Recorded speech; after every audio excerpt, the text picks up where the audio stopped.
கடந்த திமுக ஆட்சியில் தமிழக அரசின் டாஸ்மாக் நிறுவனத்தில் மது கொள்முதல், விற்பனை, சரக்கு போக்குவரத்தில் ஊழல் நடந்திருப்பதாக குற்றச்சாட்டு எழுந்தது. இது தொடர்பாக லஞ்ச ஒழிப்பு போலீசார் வழக்கு பதிவு செய்து சில தினங்களுக்கு முன்பு 45 இடங்களில் சோதனை நடத்தினர். டாஸ்மாக் துறையை கவனித்து வந்த முன்னாள் அமைச்சர் செந்தில் பாலாஜியிடமும் சுமார் 4 மணி நேரத்திற்கு மேலாக விசாரணை நடத்தினர். அப்போது டாஸ்மாக் நிறுவனத்தில் மிகப்பெரிய அளவில் ஊழல் நடந்திருப்பதற்கான ஆதாரங்களை கைப்பற்றினர். அவற்றை ஆய்வு செய்த போது திமுகவை சேர்ந்த முன்னாள் அமைச்சர் செந்தில் பாலாஜியும் அவரது நெருங்கிய நட்பு வட்டத்தில் இருந்த ரத்தீஷ் என்பவரும் ஊழலுக்கு சூத்திரதாரிகளாக செயல்பட்டது தெரிய வந்துள்ளது. இவர்களுக்கு IAS அதிகாரி விசாகனும் உடந்தையாக இருந்துள்ளார். இந்த ஊழல் வழக்கில் செந்தில் பாலாஜி உள்ளிட்ட 11 பேர் சிக்கியுள்ளனர். இவர்களில் ரத்தீஷ் தலைமறைவாக உள்ளார். ஏற்கனவே உதயநிதியின் நெருங்கிய நண்பரான ரத்தீஷ் டாஸ்மாக் விவகாரமும் போதைப் பொருள் விவகாரமும் தொடர்பாக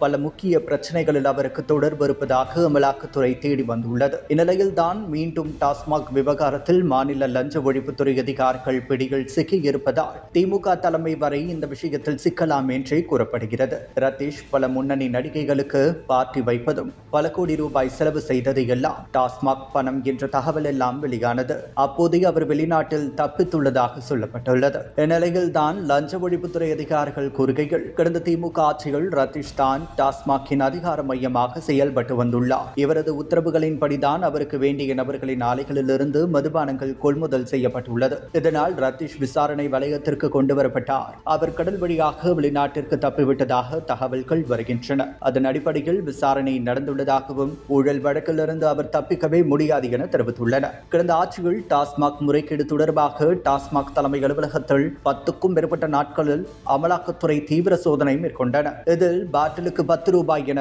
பல முறைகேடு உறுதி செய்யப்பட்டுள்ளது. மேலும் ஊழல் பணம் மொத்தமும் அப்போதைய முதல்வர் ஸ்டாலினுக்கு கொடுக்கப்பட்டு வந்ததாகவும் செந்தில் பாலாஜி தான் முக்கிய பொறுப்பு வகித்து வந்ததாகவும் கூறப்படுகிறது. தற்போது இந்த விவகாரம் வேகம் எடுத்துள்ள நிலையில் திமுகவை சேர்ந்தவருக்கு இது கலக்கத்தை ஏற்படுத்தியுள்ளது.